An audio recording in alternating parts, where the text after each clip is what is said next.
அன்பு உலகளாவிய பேகுருஸ் நேயர்களுக்கு வணக்கம். நம்முடன் இன்று இணைந்திருப்பவர் அரசியல் விமர்சகர். அதை தாண்டி ஊடகங்கள்ல ஒரு எல்லோருமே சாதாரணமா ரைட் விங்கர் டேக் எடுத்துக்கலாம் அப்படின்னு நினைக்கிற நேரத்துல இறங்கி அடிப்பதில் வல்லவர் தன் வார்த்தைகளால். அப்படிப்பட்டவர் அவர் திரு எஸ் ஸ்ரீராம் சார் அவர்கள். சார் வணக்கம் சார், உங்களை வரவேற்பது. வணக்கம்.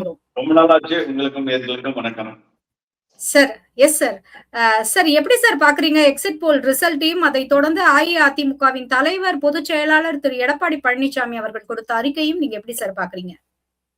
எக்ஸிட் போல்ஸ் ஆப்வியஸா அவங்க இப்பெல்லாம் இருக்கிற எக்ஸிட் போல்ஸ் வந்து ரொம்ப நம்ப முடியாத விஷயமா தான் இருக்கு. பல எக்ஸிட் போல்ஸ் வெரி ஃபியூ, அது நிறைய சாம்பிள் சைஸை பொறுத்து தான் ஒரு எக்ஸிட் போல் நம்ம சீரியஸா எடுத்துக்க முடியும்.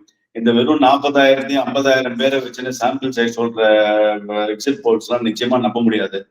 ஜேபிசியோட எக்ஸிட் போல் கிட்டத்தட்ட 2.5 lakh சாம்பிள் சைஸ் வச்சிருக்கிற ஒரு டீடைல் ஸ்டடியை நம்ம நிச்சயமாக அதை ஒரு ஷுவர் கைடா நம்ம எடுத்துக்க முடியும். அதே மாதிரிதான் நீங்க பாத்தீங்கன்னா அதிமுக அதையும் எடப்பாடி அவர்களோ அதிமுகவோ அதை அவங்க ரொம்ப கான்பிடென்டா நிச்சயமாக இதுல எதையும் அதுல கேரி ஆகாம எல்லா நெகட்டிவா சொன்னாலுமே பொறுமையா இருக்காங்க. அவங்களுக்கு நன்றாக தெரியும் இவர்கள் எல்லாம், அதாவது பே பண்ணி சொல்ற ஆட்கள் எப்படி, இதுதான் அவர்களுடைய வாழ்க்கை. ஒரு நாளும் இது அவங்களுடைய வாழ்க்கையா இருக்கும் போது அந்த கட்சிகள் அவங்க ஹோம்ஒர்க்கை பண்ண மாட்டாங்களா? அவங்களுக்கு தெரியாதா எங்க வருவோம் எப்படி வருவோம்னு? சோ அவங்க அதுல கான்பிடென்டா இருக்காங்க. நிச்சயமாக நன்றாக ஒழுங்காக செய்த போல் ப்ரொஜெக்ஷன் என்டிஏக்கு ரேட்ஸ் தராங்க. அதை தான் நானும் ஏற்றுக்கொள்வேன், அதை தான் நானும் எதிர்பார்க்கிறேன். சார், அதாவது சென்ற முறை தேர்தல் முடிந்த பிற்பாடுலாம் நீங்க பாத்தீங்கன்னா, குறிப்பா ஜெயலலிதா அவர்களின் மறைவுக்கு அந்த சமயத்துல கூவத்தூர் கொண்டாட்டங்கள்லாம் அரங்கேறியது. இந்த முறையும் அது மாதிரி ஏதாவது நடக்க வாய்ப்பு இருக்கா? ரொம்ப ஸ்பெகுலேட்டிவா இருக்கு. டெஃபினட்டா என்ன சொல்றது, ரிசல்ட்ஸ் கொஞ்சம் நெயில் பைட்டிங்கா தான் இருக்கும். நம்ம வெயிட் பண்ணுவோம். நம்ம இந்த கோயலேஷன் கவர்மெண்ட் வருதா இல்ல சிங்கிள் மெஜாரிட்டி அதிமுக கிடைக்குதா? எனக்கு தெரிஞ்ச டிஎம்கேக்கெல்லாம் அந்த வாய்ப்பே கிடையாது. அவுட் சைட் சான்ஸ் சொன்னா, ஒருவேளை அவுட் சைட் சான்ஸ்ல இந்த சோகால் கிச்சடி கூட்டணி வந்தா கூட அது கூட்டாட்சியா இருக்குமே தவிர என்டிஏல அதிமுகவுக்கு சிம்பிள் மெஜாரிட்டி கிடைக்கிறதுக்கான வாய்ப்புகள் இருக்கு. அப்படி இல்லைன்னு சொன்னா ஆப்வியஸா கோயலேஷன் கவர்மெண்ட் தான் இங்கேயும் வரும். நம்ம அதை பொறுத்திருந்து பார்க்கணும். சார், நீங்க திமுகவே எவ்வளவு இடத்துல போட்டிட்டாங்க சிங்கிளா அரௌண்ட் 150+. அப்படி இருக்கும்போது அங்கேயே வராம மெஜாரிட்டி வராம இங்க எப்படி சார் அதிமுகவுக்கு வரும் நீங்க எதிர்பார்க்கறீங்க? அதிமுக அதற்கும் குறைவான இடங்கள், திமுகவுக்கும் குறைவான இடங்கள்ல தான் போட்டிட்டாங்க. இல்லையே, 160 2 பேர். ஆனா ஸ்ட்ரைக் ரேட்னு ஒண்ணு இருக்குல்ல, ஸ்ட்ரைக் ரேட் ஒண்ணு இருக்கு. எவ்வளவு காங்கிரஸ் வேட்பாளரையும் தேமுதிக வேட்பாளரையும் விசிகே வேட்பாளரையும் அதிமுக சந்திக்கிறதுன்ற ஒரு நம்பர் இருக்கு. ஏன்னா இதெல்லாம் ஈஸி பிக்ஸ். ஏன்னா இந்த மாதிரி சீட்டுக்கு எல்லாம் கம்யூனிஸ்ட் சீட்ஸ் எல்லாம் அதிமுக கன்வெர்டபிள் ஜாஸ்தி. எஸ், நிச்சயமா அந்த அவங்களுடைய கன்வர்ஷன் ரேஷியோ ஹையா இருந்தா தான் அவங்களுக்கு அந்த சிம்பிள் மெஜாரிட்டியும் கிடைக்க போகுது. சோ பொறுத்திருந்து பார்ப்போம். இது ஒரு இன்ட்ரெஸ்டிங் எலெக்ஷன் தான். இதுல எல்லாம் இது நடக்கும் அது நடக்கும்னு அழுத்த திருத்தமா சொல்லுவது என்பது மிக கடினம். இருப்பினும் நம்மளுடைய தலையை வெளியில் போட்டு எனக்கு தெரிந்தவரை நான் என்டிஏ கூட்டணிக்கு வாய்ப்பு இருப்பதாக தான் நானும் நம்புகிறேன். நல்ல குவாலிட்டியான கருத்து கணிப்புகளும் அதை தான் கூறுகிறது. சாணக்கியா, ரங்கராஜன் பாண்டேவா இருக்கட்டும், அவர்கள் எல்லாம் நிச்சயமாக உண்மையாக உழைத்து ஒழுங்காக மக்களுக்கு தர வேண்டும், எந்த ஒரு சமரசம் இல்லாமல் பேசுபவர்கள். அவர்களை நம்ம எடுத்துக்கொள்வது நல்லது. விசிக வேறு மாதிரியான முடிவை எடுத்திருந்தால் இன்றைக்கு அரசியல் தலைகீழாக மாறி இருக்கும். எந்த மாதிரியான முடிவு அப்படின்னு திருமாவளவன் அவர் சொல்றாரு. சோ அது எந்த மாதிரியான முடிவுன்னு நான் கேக்குறேன். வேறு மாதிரி முடிவுன்னாருல, அது என்ன மாதிரியான முடிவு? அவருக்கு முதல்ல எவ்வளவு ஓட்டு கிடைக்கும்னு பார்ப்போம். இந்த வாட்டி எனக்கு தெரிஞ்ச இந்த தேமுதிக, இந்த விசிகே, இந்த தேமுதிக, இந்த கட்சிகள் எல்லாம் ஒரு ஒரு ஒரு மிகப்பெரிய சரிவை தான் இருக்க போதுன்னு தான் நான் பாக்குறேன். விசிக திமுகவுடன் இருந்த 10 வருடமாக அவர்களால் வேங்கை வயலோ சரி, அவங்களால் அந்த சமூகத்தை எந்த சமூகத்திற்காக நாங்கள் பாடுபடுகிறோம் என்று சொல்லக்கூடிய திருமாவளவன் அவர்கள் அந்த சமூகத்திற்கு ஒண்ணுமே செய்ய முடியல. அநீதியை கூட அவரால் காக்க முடியாத ஒரு ஒரு ஒரு ஒரு கட்சி, ஒரு ஒரு தலைவராக இருந்து கொண்டு அந்த கூடலில் இருந்தவர். அவர் வந்தா என்ன ஆயிட போகுது? ஒன்னும் நடக்காது. அவர் இதே டயலாக் விட்டு இருக்க வேண்டியதான் தவிர அதெல்லாம் ஒண்ணும் இல்லை. இந்த இந்த இந்த எலெக்ஷனுக்கு அப்புறம் அவர்களுடைய இடங்கள் அவர்களுக்கு காட்டப்படும். வாக்கு வங்கியை வைத்துக் கொண்டு அரசியல் சுயலாபத்திற்கு செய்த எந்த ஒரு சிறு கட்சியும் இந்த எலெக்ஷனுக்கு அப்புறம் இருக்கும் என்பதில் எனக்கு ஒரு மிகப்பெரிய அச்சம் இருக்கிறது, டவுட் இருக்கு. ஓகே சார், நீங்க சிறு கட்சிகள்னு சொன்னதுல மதிமுக, தேமுதிக, விசிக அந்த மாதிரி கம்யூனிஸ்டுகளையும் சேர்த்துக் கொள்ளலாமா? கம்யூனிஸ்டுகளுக்காவது நீங்க விசிகாவுடன் கம்பேர் பண்ணும் போது கம்யூனிஸ்டுகளுக்கான ஒரு வாக்கு வாங்கி அந்த சின்ன சின்ன பாக்கெட்ல நிச்சயமா இருக்கு. மதுரை எடுத்துக்கோங்க, அந்த மாதிரி சில எங்கெல்லாம் கம்யூனிஸ்டுகள் ஒரு தடம் இருக்குது. ஆனா விசிகே அப்படி சொல்ல முடியாது. எந்த ஒரு பாக்கெட்டும் அவங்க ஸ்ட்ரென்த். இப்ப நீங்க பாமக எடுத்துட்டீங்கன்னா வட தமிழ்நாடுல அவங்களுக்கு ஒரு மிகப்பெரிய ஒரு தாக்கம் இருக்கு, அவங்களுக்கான வாக்கு வங்கி இருக்கு. விசிகாக அப்படி எந்த ஒரு ரீஜன் கூட சொல்ல முடியாது. அதனால அதை விட கம்பேர் பண்ணீங்கன்னா communist slightly better than Visika. Sir, திராவிட கட்சிகள் 2 கட்சிகள் 70 ஆண்டு கால கட்சிகள் புதுசா வந்த 3வது பிளேயரை அண்டர் எஸ்டிமேட் பண்ணிட்டாங்களோ? ஆமாம், நிச்சயமாக அவர் கட்சிகள் மட்டும் இல்ல, பல பேர் ஊடகத்தில் வருபவர்களும் சரி, எல்லாருக்குமே இது ஒரு சின்ன ஒரு அண்டர் எஸ்டிமேட் விஜய பண்ணிட்டா மாதிரிதான் தெரியுது. ஏன்னா அந்த மாதிரி ஒரு ஆதரவு கொஞ்சம் இருக்கு. இல்லைன்னா நம்ம பூனை கண்ணு மூடிட்டா உலகம் இருக்கின்ற மாதிரிலாம் இருக்க முடியாது. நிச்சயமாக அந்த ஆதரவு ஒரு அளவுக்கான ஆதரவு இருக்கிறது. அதனால கொஞ்சம் அண்டர் எஸ்டிமேட் பண்ணாத எல்லாரும் பண்ணார்கள் என்பதுதான் என்னுடைய பார்வையாகவும் இருக்கு, என்னையும் உட்பட. சார், இப்ப பொதுவா சொன்னோம், அந்த மாதிரி சொன்னோம். பூத்துல டவுன்ல அவங்களுக்கு அரசியல் அமைப்பு கிடையாது. எம்ஜிஆர் வந்தபோது மாணவர் அமைப்பையே அரசியல் படுத்தி இருந்தாரு. அதனால அவருக்கு ஈஸியா இருந்தது எலெக்ஷனை சந்திக்கிறது. இவர் ஒன்னும் எம்ஜிஆர் கிடையாது, இவர்கிட்ட இருக்கிறவங்க எல்லாம் அரசியல் மயமாக்கப்படாதவர்கள்னு. அப்படி இருக்கும்போது how they reach the end பீப்புள்னு நீங்க நினைக்கிறீங்க உங்களுடைய அவர் எவ்வளவு பெர்சன்டேஜ் வாங்கினாலும் அந்த எண்ட் பீப்புள ரீச் பண்ணிருக்காருல்ல, அதை எப்படி பண்ணிருப்பாருன்னு நினைக்கிறீங்க? அது அவருடைய ஃபேன் பேஸ் தான் இப்ப அவருடைய வாக்கு வங்கி.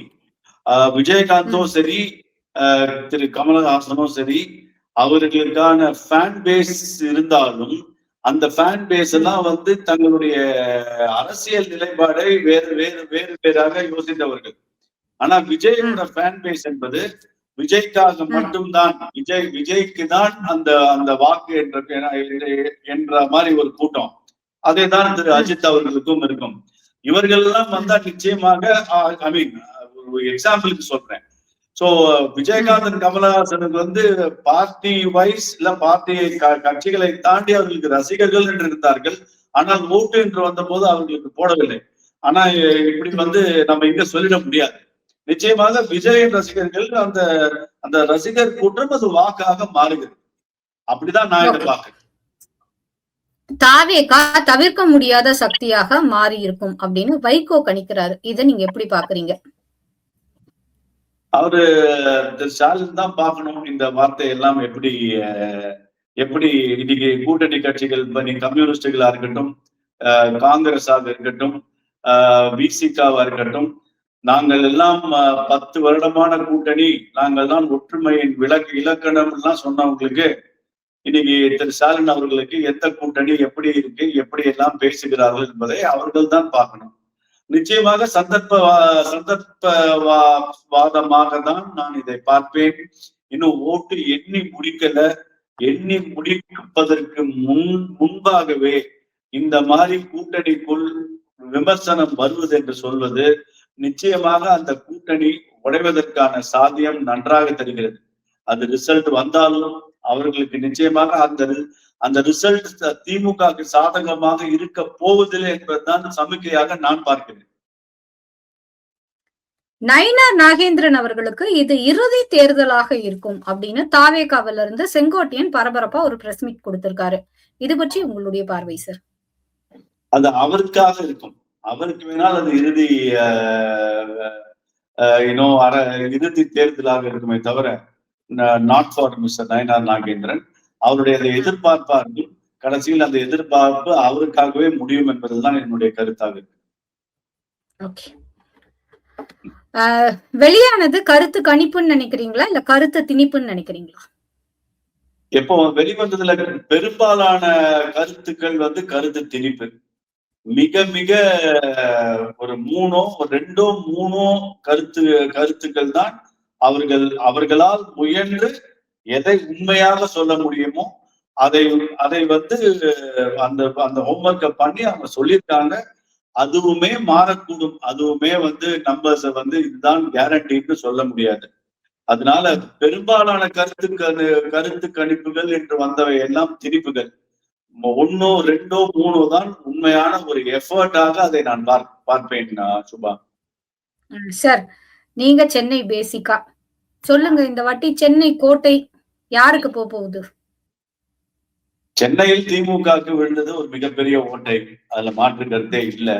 அவர்களுக்கான பெரும்பாலான சென்னை நிச்சயமாக பாஜகவுக்கு ஒரு எனக்கு தெரிந்து ஒரு 16 சென்னையில சீட்டு எவ்வளவு 18 ரூரல் எல்லாம் சேர்த்து 18. எனக்கு தெரிந்து ஒரு நிச்சயமாக ஒரு 50% தேசிய ஜனநாயக கூட்டணி பெறும். விஜய் கட்சி ஒரு 2-3 சீட் நிச்சயமாக எடுப்பதற்கான வாய்ப்பு இருக்கு. திமுக சென்னையை இழக்க போறாங்க. அவங்க நிச்சயமாக இழக்க போறாங்க. Okay sir. சார், நம்ம தொடர்ந்து பாக்குறோம் அரசியல் கட்சிகள் ஒவ்வொன்றும் ஒவ்வொரு நிலைப்பாடை கொடுக்க தயாரா இருக்கு. குறிப்பா இந்த எக்ஸிட் போலுக்கு பிற்பாடு அது கம்யூனிஸ்டாக இருக்கட்டும், இல்லைன்னா விசிகாவாக இருக்கட்டும், ஒவ்வொன்றும் ஒவ்வொரு நிலைப்பாடை சொல்றாங்க. வைகோவாக இருக்கட்டும், எல்லோருமே. தேமுதிக எந்த மாதிரியான நிலைப்பாடு எடுக்க போறாங்கன்னு தெரியல. தொடர்ந்து இந்த மாதிரி ஒரு நிலைப்பாடு தருவது எதை காட்டுகிறது? இது அடுத்த கட்ட நகர்வு எதற்காக? ஆட்சியில பங்கா? நிச்சயமாக ஆட்சியில் பங்கு திமுக கூட்டணியில். ஏன்னா திமுக சிம்பிள் மெஜாரிட்டி கிடைக்க போகுது இல்லைங்க. திமுக ஆப்ஷனே கிடையாது. திமுக கூட்டாட்சி தான். ஏன்னா அவர்கள் 118 வெல்ல போவது என்பது நிச்சயமாக இல்லை. 118 யார்கிட்ட இருக்கோ அது கூட்டாட்சியாகவோ இல்ல தனிப்பெரும்பான்மையாகவோ வந்தால் தானே. அந்த 118 திமுக எட்ட போவது இல்லை. ஏன்னா அவர்களுடைய சோகால்டு அவர்களுடைய இந்த போல் ப்ரொஜெக்ஷனே இந்த எலெக்ஷன் இதையே கூட 120 இருந்து 145 கூட்டணிக்காக கொடுக்குறாங்க. 26 கட்சி கூட்டணி. அப்ப நீங்க நிச்சயமா பாத்துக்கோங்க, அவர்களால் நிச்சயமாக 100 தொட முடியாது. இல்ல 100க்கும் கீழாதான் திமுக இருக்கும். அப்புறம் அவங்க எப்படி தனியாக ஆட்சி புரிய முடியும்? திமுக கூட்டணியை பொறுத்த வரைக்கும் உறுதியாக ஒருவேளை அவர்கள் வருவார்கள்னால் அது நிச்சயமாங்க. அதிமுக என்டிஏ கூட்டணியில் சான்சஸ் நிச்சயமாக அதிமுகவுக்கு சிம்பிள் மெஜாரிட்டி கிடைக்க வாய்ப்புகள் இருக்கு. அதுவுமே வாய்ப்பு தானே தவிர பெரும்பாலாக பாத்தீங்கன்னா இங்கேயும் என்டிஏலையும் கூட்டாட்சி தான் தமிழ்நாட்டில் இருக்கிறதுக்கான ஓவரால் பாசிபிலிட்டி ஹையரா இருக்குன்னு நான் பாக்குறேன் சுபா. சார், லாஸ்டா பட் நாட் லீஸ்ட் ஒரு எக்ஸிட் போல் ஒன்று வெளியாயிருக்கு. ஐபிஎஸ் ரவி அவர்கள் கொடுத்திருக்காரு. குறிப்பா பாத்தீங்கன்னா 41% தாவேகாவுக்கு 121 சீட்டு கொடுத்திருக்காரு. 41% எங்க இருந்தெல்லாம் போகுது. இப்ப திமுகன்னு ஒரு கூட்டணி ஒரு வாக்கு வங்கி இருக்கு, அதிமுகன்னு ஒரு வாக்கு வங்கி இருக்கு, காங்கிரஸ்க்குன்னு ஒரு வாக்கு வங்கி இருக்கு, எல்லா கட்சிகளுக்குமான வாக்கு வங்கி இருக்கு. சோ இந்த எல்லா கட்சியில இருக்கிற வாக்கு வங்கி எல்லாம் பாதியா போய் அங்க 41 போய் உட்கார்ந்துருமா விஜய்க்கு? இல்ல அந்த 41% எங்கிருந்து வருகிறது? அதிமுகவிடமா, திமுகவிடமா, இல்ல காங்கிரஸோடமா, பாஜகவிடமா? இந்த 41% அவர் எங்கிருந்து எடுத்துன்னு வந்தாருன்னு அவருக்கு தான் தெரியும். இதை நம்ம ஆக்சிஸ் மை இந்தியா போல் மாதிரி இருக்குமா? Okay sir. சார், தமிழகம் முழுவதும் கிட்டத்தட்ட 1 லட்சத்திற்கும் மேலான போலீசார் குவிக்கப்பட்டிருக்காங்க. ஏன் இந்த பதட்டம்? எப்பவுமே நடக்கிறது தான், பட் இந்த வாட்டி ரொம்ப அதீத கேர்ஃபுல்லா பண்றாங்களே தேர்தல் ஆணையம், ஏன் சார்? நிறைய இடத்துல இஷ்யூஸ். ஏன்னா ஒரு ஒரு இந்த இந்த இந்த இளைஞர்களுடைய இந்த வாட்டி எலெக்ஷன்ல கொஞ்சம் இந்த தாக்கம், அவர்களுடைய ஒரு இன்வால்வ்மெண்ட் கொஞ்சம் ஜாஸ்தியா இருக்கு. சோ ஒருவேளை அவர்கள் எதிர்பாராத ஒரு ரிசல்ட் வந்து அவர்கள் அதை எப்படி கையாள வேண்டும் என்று தெரியாத ஒரு சுச்சுவேஷன் வந்தாலும் வரலாமே அப்படின்ற ஒரு முன்னெச்சரிக்கையா தான் நான் பாக்குறேன். ஏன்னா இந்த வாட்டி அது தேவை, நிச்சயமாக தேவை. பிரதான கட்சிகளா இருந்தா தோல்வியை ஏற்றுக்கொள்ளும் மனப்பான்மை இருக்கக்கூடிய கட்சிகள், மெஜாரிட்டியான பெரும்பாலான கட்சிகள். புது கட்சிகளுக்கு அந்த தோல்வியை ஏற்றுக்கொள்ளும் பக்குவம் இருப்பதாக எனக்கு தெரியவில்லை. அதனால இது ஒரு முன்கூட்டி ஒரு எச்சரிக்கையாக இதை செய்கிறாங்கன்னு தான் நான் பாக்குறேன். சீமான் நிலை என்னவாகும் சார்? என்ன நான் உங்க ஷோல சொன்னேன்னு தெரியல. நிச்சயமாக அவருடைய மினிமம் வாக்கு வங்கியை அவர் தக்க வைப்பார். ஏன்னால் அவர் எடுக்கும் வாக்கு வங்கி என்பது கொள்கையின் வாக்கு வங்கி. பாஜகவுடைய வாக்கும் சீமான் அவர்களுடைய வாக்கும் கொள்கைக்கான வாக்குகள். அது நிச்சயமாக ஏறலாமே தவிர இறங்காது. அதனால அவர் பெற்ற வாக்கை நிச்சயமாக தக்க வைப்பார். ஒருவேளை அதை ஏறினாலும் ஏறும் என்பதுதான் என் பார்வை.